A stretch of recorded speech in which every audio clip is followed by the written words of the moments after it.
Ladies and gentlemen of Clipper Nation, he's home.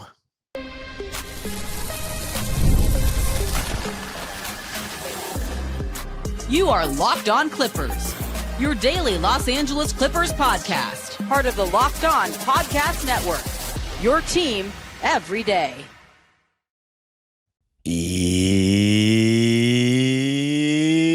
Yes, sir. You are locking in with the Clips.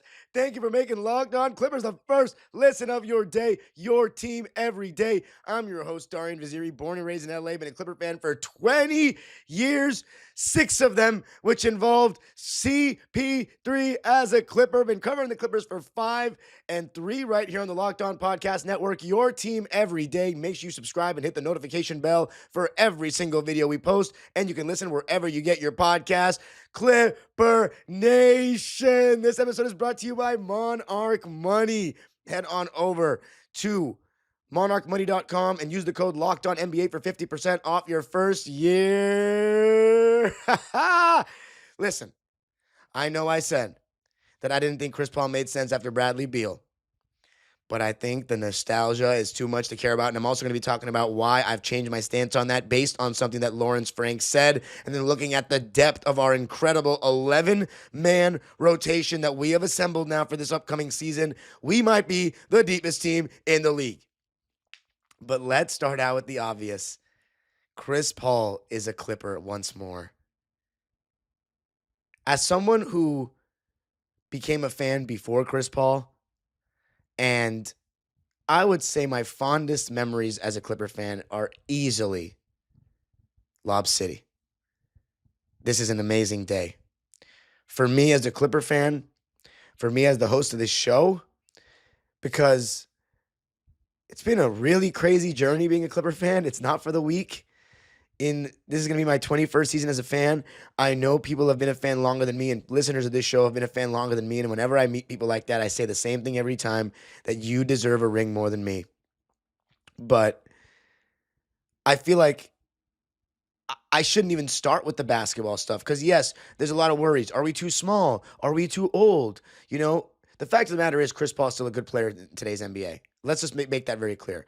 Chris Paul, yes, he's going into year 21. Yes, he is going to be, already 40 years old. But this past season, and I know this is crazy to think, Clipper Nation, this past season he literally played 82 games. And the only other season that he played 82 games was 10 years ago, that famous 2014-15 season, which I believe was the second best Clipper team of all time after you could argue 2019-20. But I think the second best Clipper team of all time in terms of success was 2014-15, beating that San Antonio team and, of course, blowing that 3-1 lead to the Houston Rockets. Chris Paul played every single game of that season. He played every single game last year. He averaged 9 points, 7 assists on 43, 38, 92 splits. So, yes, his field goal percentage isn't that great, but 38% from 3, 92% from the foul line, and played 82 games. You know what Chris Paul's coming in to do. To be a guy that can run the offense with James Harden out, giving us another pick-and-roll god. And I've mentioned several times on this show that we've had the privilege of having 2 of the best pick-and-roll players in NBA history on the Mount Rushmore, in my opinion, of pick-and-rolls on this LA Clippers franchise, in James Harden and Chris Paul. That's part of why they were so successful together, is because when one was out or when one wasn't handling the ball, the other one was. So it's a steady diet of a very stagnant offense, I will say, very ball pound heavy, but that will get you good shots as the end result of your possessions. And that's what you get with Chris Paul. So when James Harden comes out of the game, we now have the perfect replacement to run the offense, because we looked like we were devoid of a solid pick and roll ball handler. Kawhi Leonard running the offense. That it's crazy, because I've been, people say I'm a Kawhi hater and I'm very critical of him and stuff like that. First of all, I don't hate him. Secondly, I have been public in saying I have not enjoyed his tenure with the Clippers. I am very public in saying that, largely because of the injuries, though, not because I don't like watching him play basketball. I mean, I think he's an awesome basketball player. I always say that. But yes, I don't think his tenure as a Clipper has been very enjoyable, especially with the expectations. Now, people are going to say that are not fans for a long time, they made it out of the made it out of the second round, and Lob City never did that, but you praised Lob City so much. Yes, because look where we were before Lob City. This stadium that's behind me, if you're watching on YouTube, the Intuit Dome, it wouldn't have been built, in my opinion, without the vision that the Clippers could be a successful product in LA. And that came from 6 consecutive years of winning seasons and playoff appearances. We had never even had 3 consecutive playoff seasons before in all the time we were in LA until Chris Paul came. So he changed everything. He made it so that people were talking about the Clippers as a team that you don't want to face, that you come to town, and if you mess around, you're getting 30-pieced. That's what it was. And that's because of Chris. I love Blake Griffin. And Blake Griffin is maybe the catalyst of it all. But we would have never had this arena, to me, without both of them. And Chris Paul added the most. When we look at who's better all time, Chris Paul or Blake Griffin, it's an obvious answer. Chris Paul was the reason why we became a winning franchise or a winning team.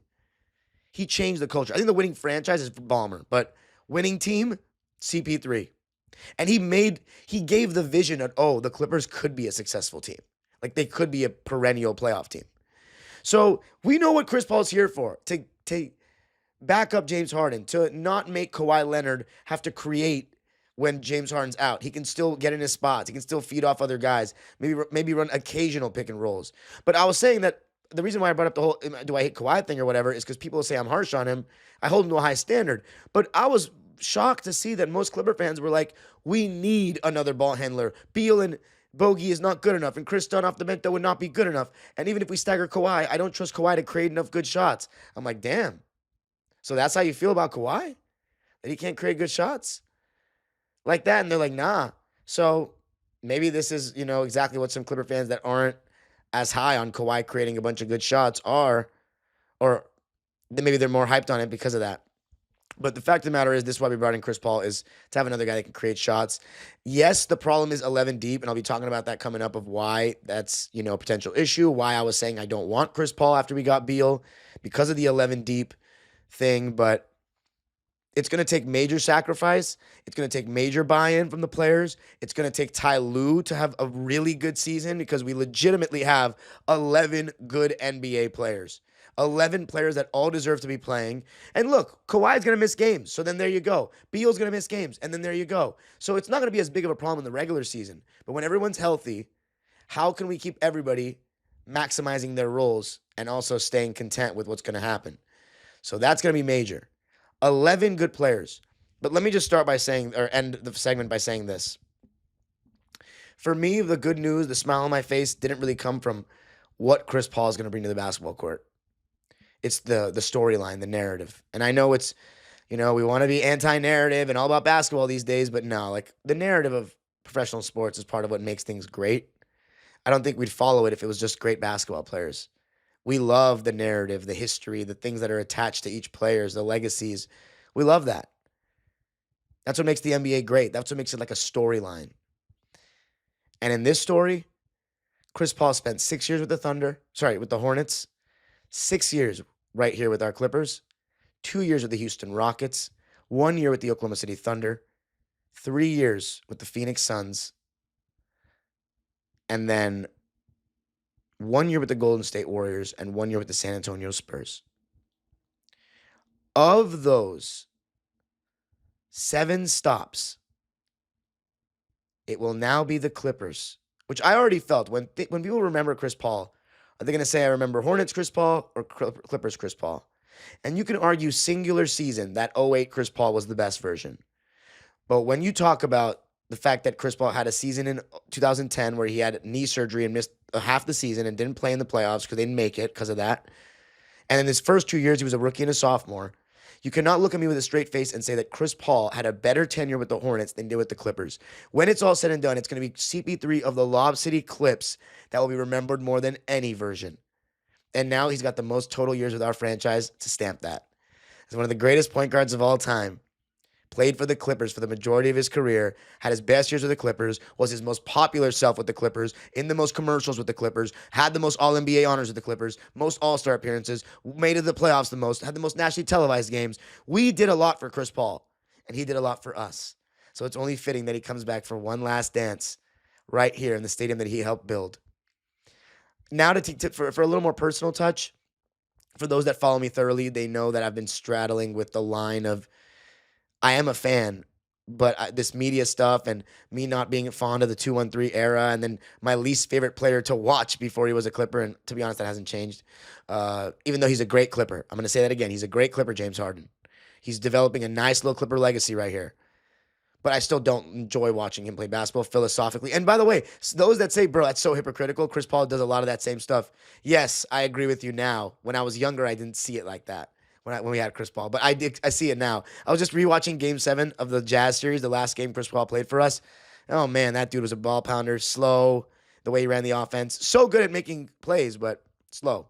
So we're not going to be the most fun team to watch in the half court, in my opinion. But we have a lot of, unless you love that style of play, but we have a lot of weapons. And all I'm saying is this. Like, as I was saying, everybody knows I've been straddling that line of, it feels more like work now, and I get more enjoyment out of, like, the platform I've built and talking to you, the listeners, than the actual success of the team. I don't get nervous anymore. It'll make me feel better that day when we win, but I wake up the next day and I don't even care. And then when we lose, it's not a big deal to me anymore. But I miss feeling like a fan, and I miss feeling that nervousness. And maybe that's just part of aging. Maybe that's because the media job has gotten me feeling that way. I know a lot of people in media that have struggled to feel like a fan still. But I'm in the swell. I'm in the wall every single game making noise. But I think it's partially because I wasn't a huge fan of the guys that are the faces of our franchise. But now Chris Paul is back. And, like, I'm not invested in Kawhi's individual legacy or, like, Harden's individual legacy. Like, I couldn't care less. It's all about the Clippers for me. And that's how it was with Chris Paul when he was with the team, too. Like, I didn't care about, he can win a chip so I can say he's better than Isaiah Thomas or John Stockton. Like, I didn't care about that. And I still don't. But it would just be amazing, like a fitting ending for Chris Paul to win a ring with us. Do I think it's going to happen? No. I think we're still too old. But did we get better? Yes. And I think it's just such a feel-good story. And I think I'll definitely be able to be... I don't know if I'll get those nerves. I'll update you, all of you. Will I be able to get nervous again? Will I be able to really feel that same feeling I did when I was younger? But I'll tell you what, it definitely makes me like the team more. Sorry, Ivica Zubac, you're no longer my favorite player on the team because Chris is back. The greatest Clipper of all time, either him or Blake Griffin, is back. And I mean, it's an amazing feeling. Welcome back, Chris. It's an honor that I get to actually talk Locked On Clippers with Chris Paul on the team. You don't understand how much this means to me, guys. I've been painted as a negative Nancy by the people because that's all you've known. This is not who I was as a kid with Chris. So it'll be great to have some of that back. Coming up, though, going to be talking about the depth of the team, the issue of too many players, and why I might have changed my tune about getting Chris Paul with the Lawrence Frank quote.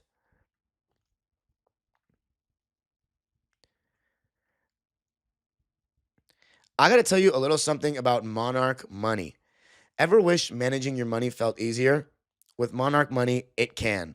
My friend was talking about, because I was saying how I'm still paying for the YMCA and I didn't even know about it. I'm still paying for this. Apple TV, I didn't even know about it. He was saying, you got Monarch money? I was like, man, Monarch money, yeah, we have that for Locked On NBA. It's funny that you know about that. So Monarch money is making waves. Whether you're growing your savings or planning a big purchase, Monarch puts you in the driver's seat. Monarch money is more than a budgeting app. It's a complete financial command center. You can track all your accounts, investments, and spending in one place, so in addition to managing your money, you're also building wealth. Take control of your finances with Monarch Money. Use code LOCKEDONNBA at monarchmoney.com for 50% off your first year. That's monarchmoney.com, code LOCKEDONNBA for half off your first year.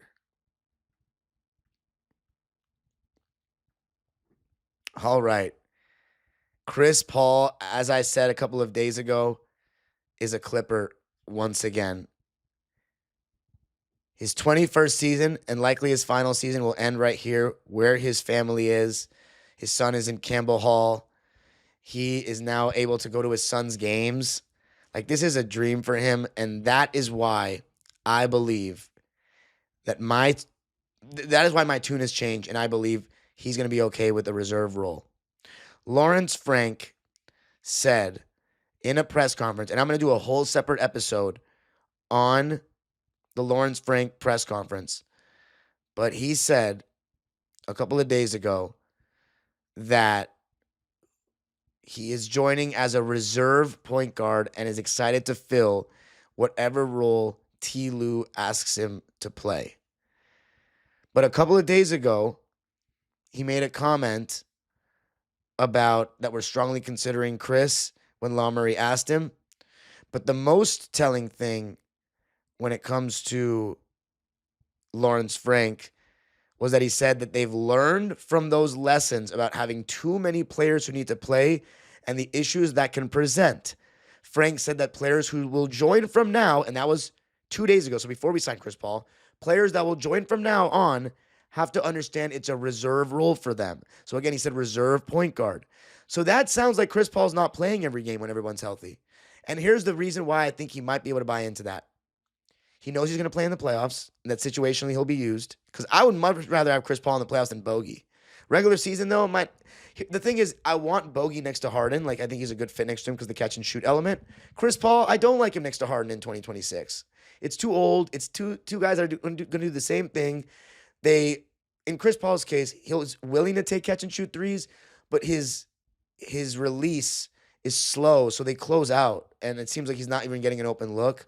And then James Harden's like not a very willing catch and shoot 3-point guy either, and you know they're not going to move without the ball. So I would rather have Chris as just like when James is out of the game kind of guy. But it sounds like, with Brad, we have a lot of options with that too. And then one thing I'm also scared about is not losing our defensive identity, which I talked about is already a little bit in jeopardy with the projected starting lineup of having Beal start on point of attack.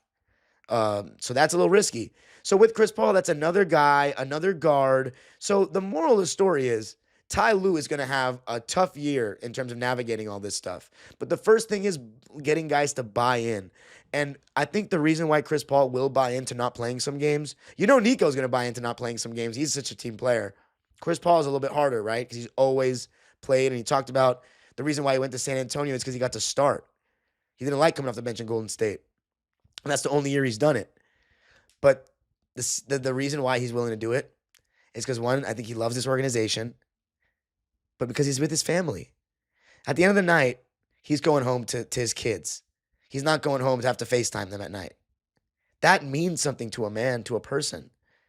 And so having some games where he doesn't play to rest his body after 20 years of basketball, yeah, I think that's not the worst thing in the world. So when Lawrence Frank said that he's buying into a reserve role, that's what made me open up to it. I was like, look, if Lawrence is saying that means he's clearly had some conversations.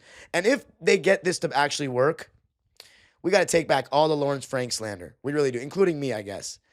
But this is a test for Ty Lue, because in 2023, I did an episode on this show, my first season as host, and I was like, man, we might have too much depth. We have Reggie Jackson, who's coming off a great season. We have Paul George. We have Kawhi Leonard. We have Marcus Morris, who's coming off a great season. We have Ivica Zubats. We have John Wall, who we signed. We have Terrence Mann. We have Luke Kennard. We have Rocco. We have Norman Powell. We have Nico. That's 11 guys right there, not even counting a backup center. You know what I'm saying? That wasn't counting Amir Coffey. So we had an issue. All those guys wanted to play. All those guys deserved minutes. And that wasn't even counting Moses Brown. So it was a problem. Now, of course, the players on our roster this year, Brad Beal, Harden, Kawhi, John Collins, Zoo, Chris Dunn, Bogey, Derek Jones, Nico, Brook Lopez, and now CP. That's much more quality. But it all comes down to Ty Lue. So moral of the story, I think it's better to have Chris Paul back for the nostalgia than it is for the actual basketball, truthfully, because I think it could present itself some issues. But I do think Chris Paul's going to help. First of all, Chris Paul is not going to make or break whether this team is a title team or not. I think he'll help this team for sure in the regular season. I have no doubts about that. It's just we don't want to lose our defensive identity with Ty Lue getting too guard happy. I think that's the key. So Ty Lue, hopefully, get this one right. And with the Lawrence Frank quote, that the person that's joining now knows that he's in a reserve role, I hope CP3 is ready to make the biggest sacrifice of his entire career because he's back home where he belongs, baby. I just wish I didn't have my Chris Paul jersey burned. I had the Hornets jersey and the Clippers one. So I got to get a new one, and then I'm going to get a new one. I'm going to get a new throwback one, and then I'm going to get the red Chris Paul and our new jerseys. Wow, we really have Chris Paul again. I looked up to Chris Paul. I wanted to be him, I would do the between the legs, it was the between the legs pass fake like he did against Utah that one time where he looked behind and he would still have the ball in his hand. Oh my God, the mid-range going to my right. I had the Chris Paul shoes. I had his poster in my room. He was the dream of having an all-star point guard come to my favorite team because best player we had was Kobe in the city that I got to watch every night, but I didn't play like Kobe. I could never shoot those kinds of shots. But with Chris Paul, like I got to, see it every night. And I think it's part of why I was so harsh on Paul and Kawhi is because I could see with Chris Paul, he just was so emotional. And I resonated with that so much. And he cared so much about winning. And he cared so much about beating the Lakers' ass and making sure that we get somewhere. It's good to have Chris back.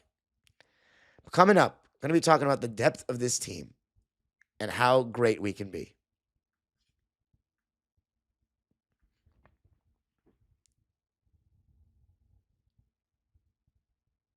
All right. So the Clippers signed Chris Paul. He is back home, arguably the greatest Clipper of all time. And let me just say this. I'm always going to let people fan how they fan. But I strongly disagree with the people that booed CP3 and, treated him with people that booed CP3, quite frankly. Like, I know he had that thing about, what's the culture of our team? We don't hang out, and kind of blasted us in that way on that little special he had, and said, if we're not competing with the Warriors, what are we doing? But I don't know. I never felt that was disrespectful because I felt as though he was just telling the truth. I get it. He didn't have to publicly air those things out. But we literally had Glenn Rivers as president of basketball operations and head coach. Like, that was not a formula for success. And I think every Clipper fan can agree that it was not a formula for success.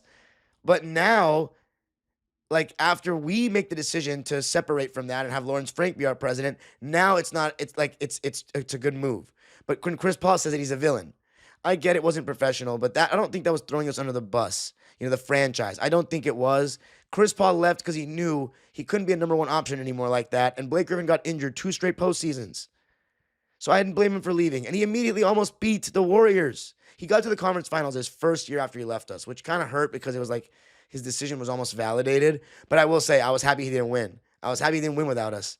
I made this analogy on Dime Dropper, but it's like that ex that you're like, you still love at the end of the day, but, you broke up with her for a reason. You just hope she finds love one day, but not before you do. But always, the best case scenario, you get back together, try to make it work. And so that's how I feel about Chris. Like, I didn't want him to win a championship. I was happy for him. I wanted him to succeed in his life. I didn't want him to win a championship, though. Not before I won my championship. Like, after we win, then you can win. That's how I felt. So, like, the thing about our team is the depth.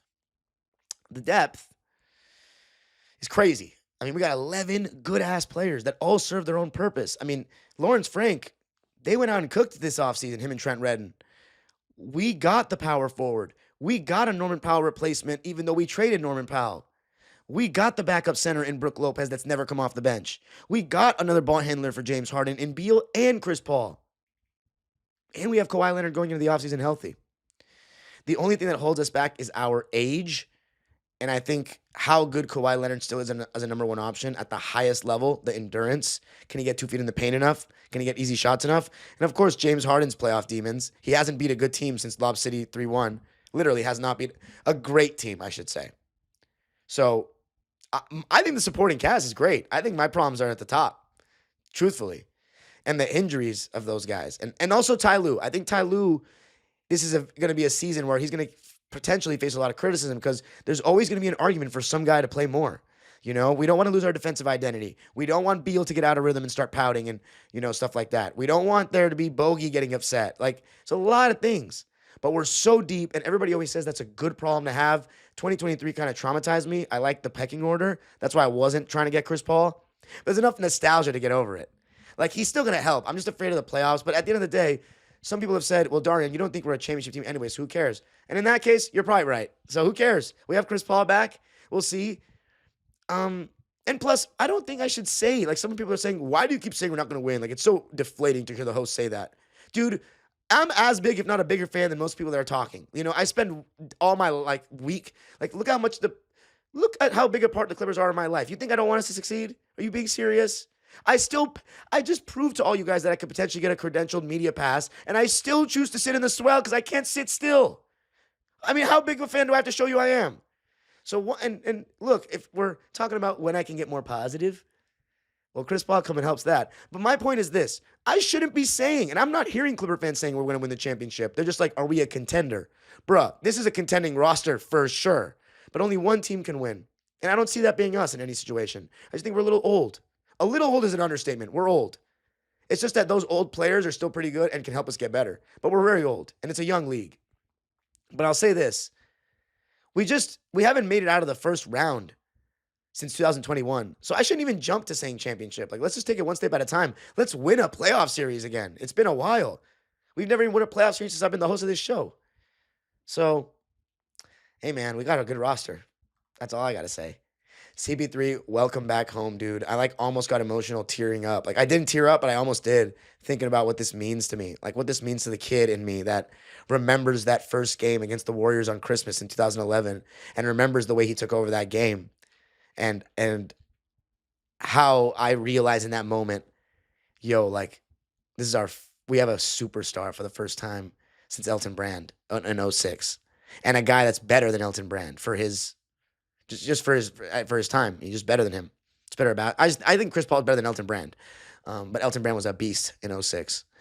And then remember seeing that first playoff run, beating the Grizzlies, and I remember being at Game 4, seeing Chris take over overtime in that pick and roll, and the crowd chanting CP3, and me saying I love you, Chris Paul. Like he was my guy, He was my favorite player on Lob City. And it's weird because I wasn't super invested in his legacy. I didn't care to compare him to other guys. I just wanted us to win. And then I wanted him to be the best point guard in the league, though. But Tony Parker used to always own him. Like that part used to piss me off. Until 2015, of course. But then, I remember when it felt like he gave his all against the Grizzlies and he made that game winner in game 2. And I was at the game and I literally fell on the floor, like out of enthusiasm, like just going crazy with my friends. And I wore the oversized Risen LAC shirt to school the next day, and I didn't care how silly it looked. Like, Chris Paul gave me these moments. The win against San Antonio, I was delirious that night. That was one of the best sporting memories of my life, one of the best nights of my life. And he cared so much, and that meant so much to me. And he involved himself with the fans, and he spoke about the fans, and he spoke about Clipper Nation after wins. It's like the fact that we have a spokesperson back like that again. Like, James Harden's been really good about that, but like, he can scoot over now. Like, Chris is back. This is his franchise. It's not his team anymore, but it's his franchise.